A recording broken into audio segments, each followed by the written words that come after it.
যে কোনো আয়াল্লাহ সন্ত্রাসের সাথে জড়িত ছিল না, যে মানুষটা ক্ষমতার মসনদ দিয়ে কারাকারি করে নেন, যে মানুষটা নিজের জীবনকে দেশের জন্য দিনের জন্য উৎসর্গ করে দিল, আমার কলিজার টুকরা শরীফ ওসমান বিন হাদি, তার কবরটা আল্লাহ তার জীবনের গুনাহগুলো মাফ করে দাও।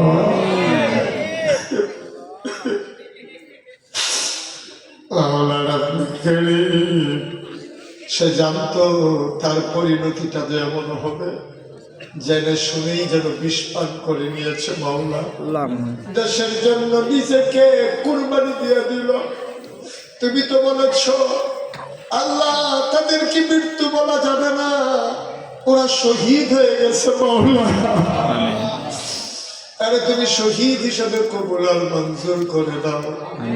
আমার মনে আছে কুমিল্লা টাউন হলে ইনকিলাব মঞ্চের প্রোগ্রাম হলো, ওরা আমাকে প্রধান অতিথি করে নিয়ে গেল।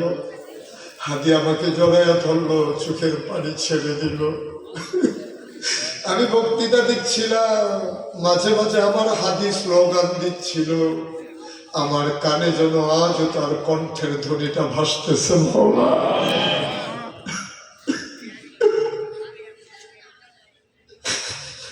আমরা তো এমন নিঃস্বার্থ মানুষ হতে পারি নাই। সে যা পারলো আমরা তো তা পারলাম না। তুমি মাওলা